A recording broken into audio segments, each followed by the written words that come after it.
നാരായണം നമസ്കൃത്യ നരം ചൈവ നരോത്തമം ദേവീം സരസ്വതീം വ്യാസം തതോ ജയമുദീരയേ. അർത്ഥശാസ്ത്രമിദം പുണ്യം ധർമ്മശാസ്ത്രമിദം പരം മോക്ഷശാസ്ത്രമിദം പ്രോക്തം വ്യാസേനാമിതബുദ്ധിനാ.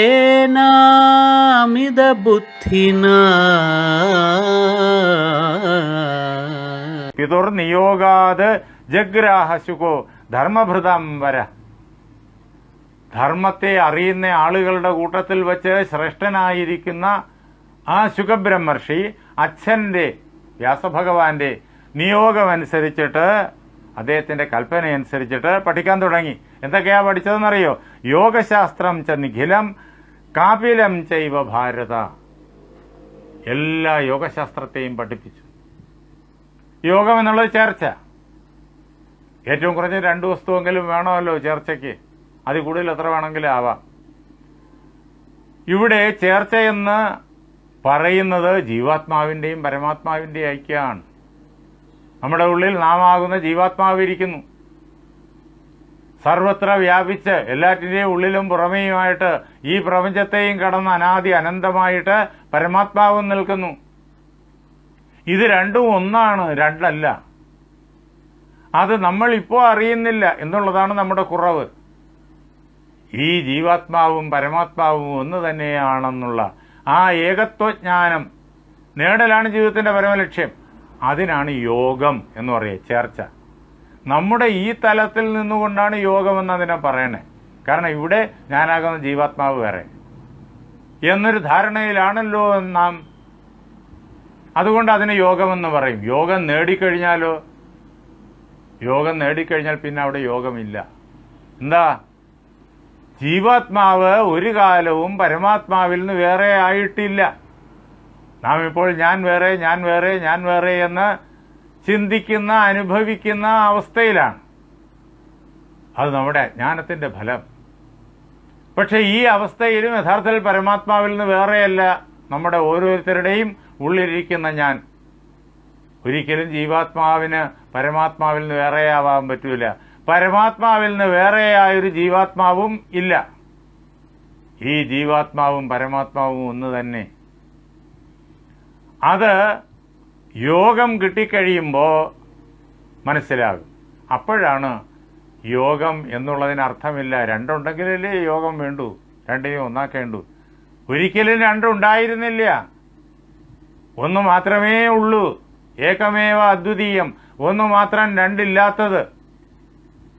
അതിനാൽ യോഗത്തിൻ്റെ ആവശ്യമില്ല എന്ന് അവിടെ മനസ്സിലാകും. പക്ഷെ ഇത് നമ്മൾ സൂക്ഷ്മമായി മനസ്സിലാക്കണം. ഇത് കേട്ടുകഴിഞ്ഞാൽ, ഈ പറയുന്നത് കേട്ടുകഴിഞ്ഞാൽ ഈ ശ്രവിച്ചുകൊണ്ടിരിക്കുന്ന ആളുകൾക്കൊരു സംശയവും വരില്ല. പക്ഷേ ഇതിനെല്ലാം കുറ്റം പറയാൻ നടക്കുന്ന ആളുകൾ പറയും, ഇങ്ങനെ യോഗം എന്നുള്ളത് യഥാർത്ഥത്തിൽ ആവശ്യമേ ഇല്ല എന്ന് പറഞ്ഞിട്ടുണ്ട്. അപ്പോൾ ഈ യോഗത്തെക്കുറിച്ചാണല്ലോ ഗീതയെല്ലാം പറയുന്നത്. 18 യോഗങ്ങളാണല്ലോ, 18 അധ്യായങ്ങൾ. ഇതൊക്കെ വെറുതെയാണ് എന്നൊക്കെ പറഞ്ഞ് ബഹളം വെച്ച് ഇങ്ങനെ നടക്കും, ആക്ഷേപിക്കാൻ വേണ്ടി നടക്കുന്നവർ. യോഗം എന്നുള്ളത് ഇല്ല എന്ന് പറയുന്നത് ബ്രഹ്മാനുഭവത്തിൽ. അവിടെ എത്തുന്നത് വരെ യോഗം ഉണ്ട്. അതാണ് പ്രപഞ്ച വസ്തുത. ഇത് രണ്ടും ഇതിനകത്ത് വ്യക്തമായിട്ട് വ്യാസൻ ഇവിടെ ഈ കഥയുടെ ഈ ഭാഗത്ത് തന്നെ വ്യക്തമായി കാണിച്ചിട്ടുണ്ട്. അതുകൊണ്ട് ഇതെല്ലാം യോഗമാണ്. രാജയോഗം പഠിപ്പിച്ചു വ്യാസഭഗവാൻ തന്നെ ശുകബ്രഹ്മർഷിയെ. അതാണ് യോഗശാസ്ത്രം ച. യോഗശാസ്ത്രം പഠിപ്പിച്ചു. യോഗശാസ്ത്രം എന്ന് പറയുമ്പോഴേക്കും ഈ 6 ദർശനങ്ങളും അതിൽപ്പെടും. യോഗശാസ്ത്രമാണ്.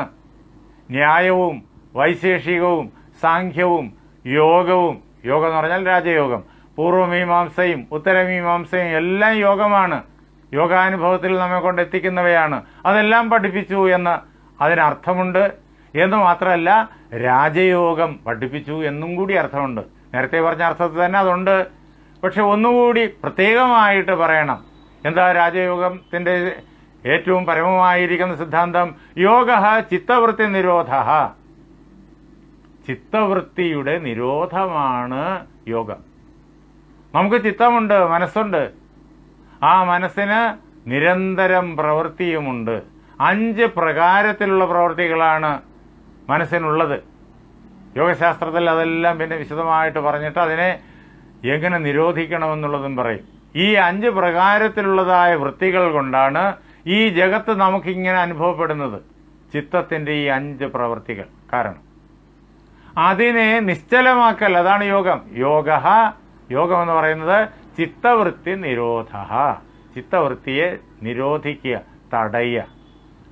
അപ്പോൾ ചിത്തം നിഷ്പന്ദമായി, ചലനമില്ലാത്തതായി, കമ്പനമില്ലാത്തതായി. അതാണ് മനസ്സിന്റെ ലയം എന്ന് നേരത്തെ പറഞ്ഞത്. അവിടെ മനസ്സ് ലയിച്ചു. മനസ്സെന്ന് പറയുമ്പോൾ മനസ്സ്, ബുദ്ധി, അഹങ്കാരം, ചിത്തം, ഇത് 4ഉം മനസ്സിന്റെ ഭാഗം തന്നെയാണ്. അത് ലയിച്ചു. പിന്നെന്താ അവശേഷിക്കും? ബ്രഹ്മം മാത്രം അവശേഷിക്കും. സച്ചിദാനന്ദം മാത്രം അവശേഷിക്കും. അഹം ബ്രഹ്മാസ്മി എന്നുള്ള അനുഭവമാണ്. ഞാൻ തന്നെയാണ് ബ്രഹ്മം എന്നുള്ള അനുഭവമാണത്. ആ അനുഭവത്തിലും അഹം എന്നും ബ്രഹ്മം എന്നും അസ്മി എന്നും 3 പദങ്ങളുണ്ട്. ആ 3 പദങ്ങളും പൂർണ്ണമായിട്ടും ലയിച്ചടങ്ങിപ്പോയിട്ടുള്ള അവസ്ഥയാണത്. അവിടെ ഈ 3 പദങ്ങളും ഇല്ല. അവിടെ വാക്കില്ല, ഭാഷയില്ല. അനുഭൂതി മാത്രം, ആനന്ദാനുഭൂതി മാത്രം, ജ്ഞാനാനുഭൂതി മാത്രം, ഉണ്മയുടെ അനുഭൂതി മാത്രം. ഉണ്മയും ജ്ഞാനവും ആനന്ദവും നമ്മൾ 3ആയി പറഞ്ഞെങ്കിലും 3ആകാതെ 1ആയി നിൽക്കുന്ന അനുഭവം, അതാണ് അവിടെ. അതാണ് ആ യോഗാവസ്ഥ. ചിത്തവൃത്തിയുടെ നിരോധം കൊണ്ട് കൈവരുന്നത് അതാണ്. അതും പഠിപ്പിച്ചു അദ്ദേഹം. പിന്നെയോ കാപിലം ജൈവ ഭാരത, കപിലന്റെ ശാസ്ത്രവും പഠിപ്പിച്ചു. കപിലന്റെ ശാസ്ത്രം സാഖ്യ ദർശനമാണ്. നമ്മൾ ഇത് പഠിക്കാനിറങ്ങുമ്പോൾ, വേദാന്തശാസ്ത്രം പഠിക്കാനിറങ്ങുമ്പോൾ നമ്മൾ എന്തൊക്കെ പഠിക്കണം എന്നുള്ളത് ഇതിനകത്ത് വളരെ കൃത്യമായി കാണാം. വേദം ഇങ്ങനെ ഈ ക്രമത്തിലാണ് പഠിക്കേണ്ടത്. നമ്മുടെ സംശയങ്ങൾക്കൊക്കെ കാരണം എന്തെന്നറിയോ? നമ്മൾ ഈ ശാസ്ത്രങ്ങൾ ഈ ക്രമത്തിൽ പഠിക്കാതെ ആദ്യമേ അദ്വൈതത്തിൻ്റെ മുകളിലുള്ള കാര്യങ്ങൾ പഠിക്കാൻ ശ്രമിക്കും. അപ്പോഴേക്കും പലതും നമുക്ക് കൂട്ടി ഘടിപ്പിക്കാൻ പറ്റാതെ വരുന്നു. പല കണ്ണികളും കൂട്ടിയിണക്കാൻ കഴിയാതെ വരുന്നു. അപ്പോൾ ഒന്നുകിൽ വേണ്ടെന്ന് വെച്ച് പിന്മാറും, ഇതെന്നെ കൊണ്ട് പറ്റില്ലെന്ന് കരുതി പിന്മാറും. ഇല്ലെങ്കിൽ പലരും ഇതിനെ കുറ്റം പറഞ്ഞുകൊണ്ട് പിന്മാറും. ഇങ്ങനെയൊക്കെയാണ് സംഭവിക്കുക. നമ്മളൊരു ആചാര്യൻ്റെ അടുത്ത് ചെന്ന് കഴിഞ്ഞാൽ പഠിപ്പിക്കുന്ന ആചാര്യന്മാരുണ്ട്. പണ്ടേ വേദകാലം തൊട്ട് ഇങ്ങോട്ട് ശിഷ്യന്മാരെ പഠിപ്പിച്ചു വരുന്ന ഒരു ക്രമമുണ്ട്. ആ ക്രമം പഠിച്ചവരാണ് ആചാര്യന്മാർ. അങ്ങനെയുള്ളൊരു ആചാര്യൻ്റെ സമീപത്ത് പോയി കഴിഞ്ഞാൽ ആചാര്യൻ ഇങ്ങനെ പഠിപ്പിക്കും. അങ്ങനെ ഒന്നൊന്നായിട്ട് ഈ ക്രമം അനുസരിച്ചിട്ട് അദ്ദേഹം പഠിപ്പിക്കും. അതാണ് ഈ യോഗശാസ്ത്രങ്ങളൊക്കെ പഠിപ്പിച്ചു.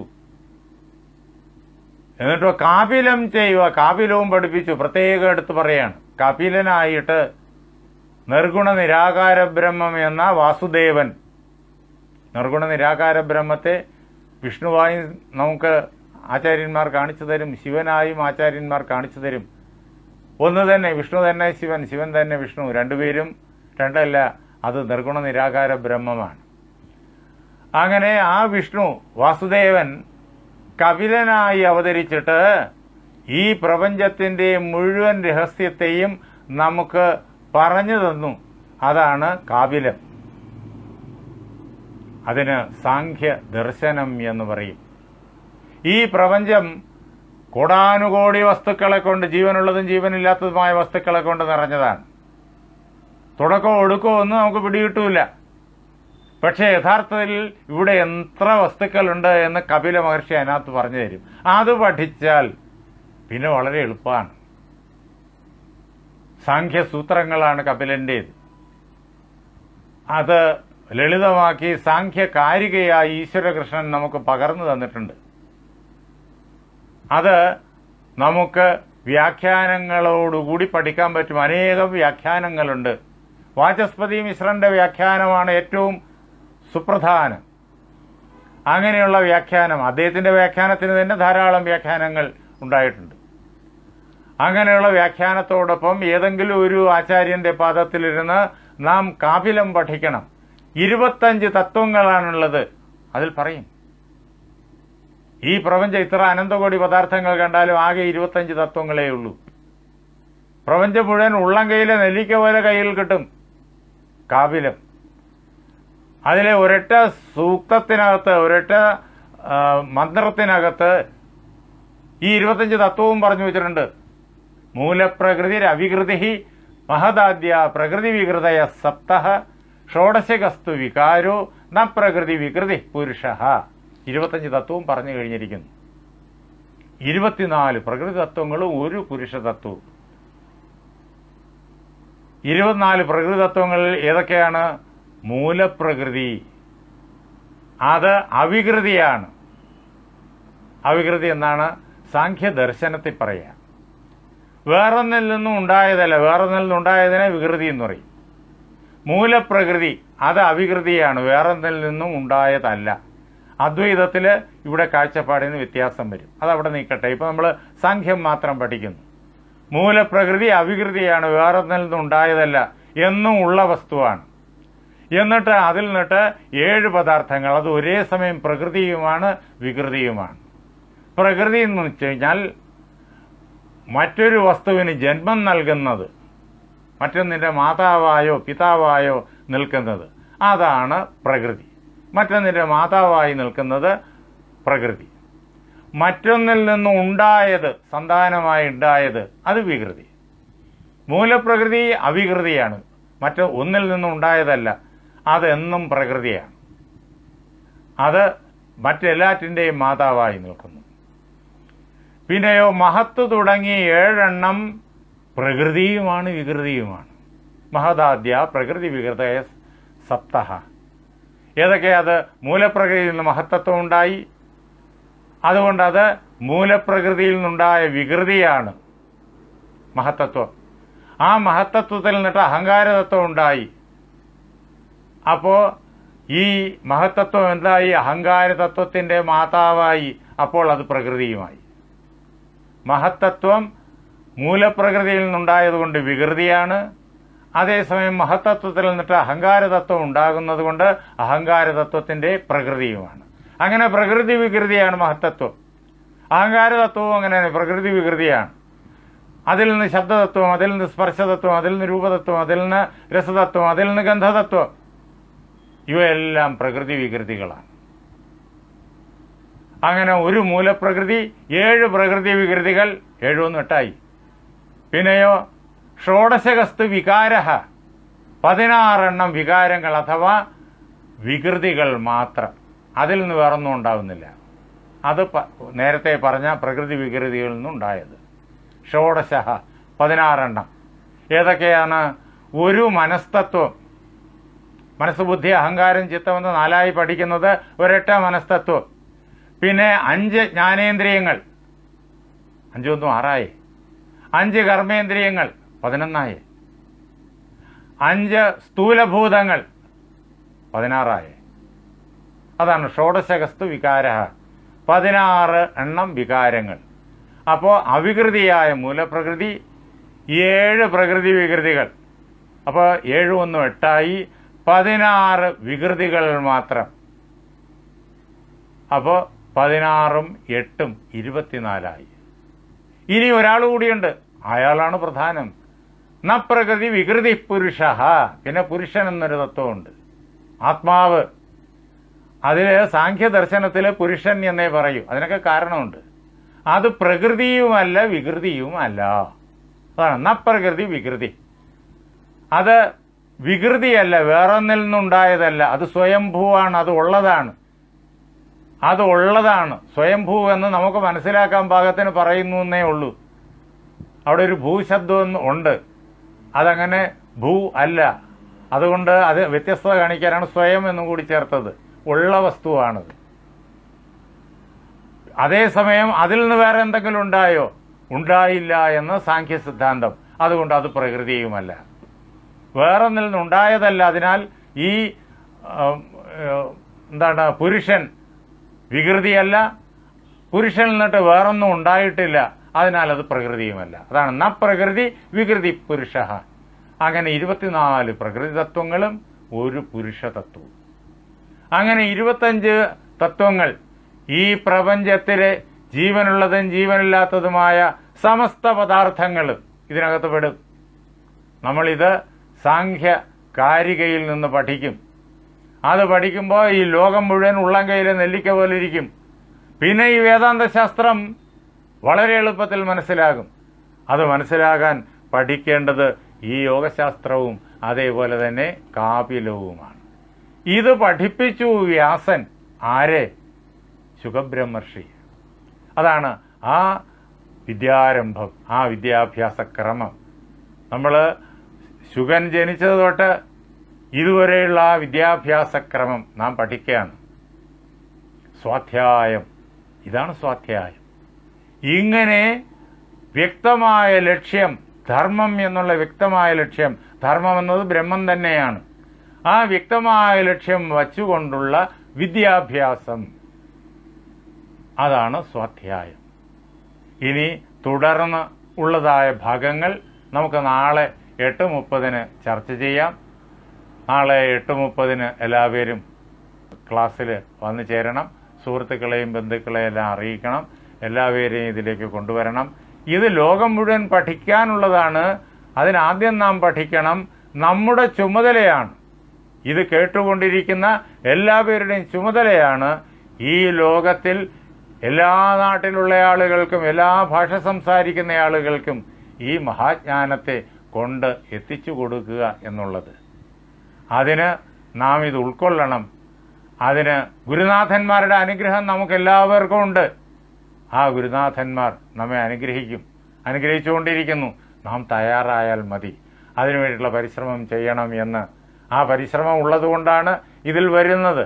ചെയ്യണം, എല്ലാവരെയും കൊണ്ടുവരണം എന്ന് അഭ്യർത്ഥിച്ചുകൊണ്ട് എൻ്റെ വാക്കുകളാകുന്ന പൂജാപുഷ്പങ്ങൾ പാർവതീ പരമേശ്വരന്മാരുടെ പാദങ്ങളിൽ, ശ്രീരാമസീത ആഞ്ജനേയന്മാരുടെ പാദങ്ങളിൽ, എൻ്റെ ഗുരുനാഥനായ ജഗദ്ഗുരു സ്വാമി സത്യാനന്ദ സരസ്വതി തൃപ്പാദങ്ങളിൽ, എൻ്റെ പരമഗുരുവായ ബ്രഹ്മശ്രീ നീലകണ്ഠ ഗുരുപാദരുടെ പാദപങ്കജങ്ങളിൽ,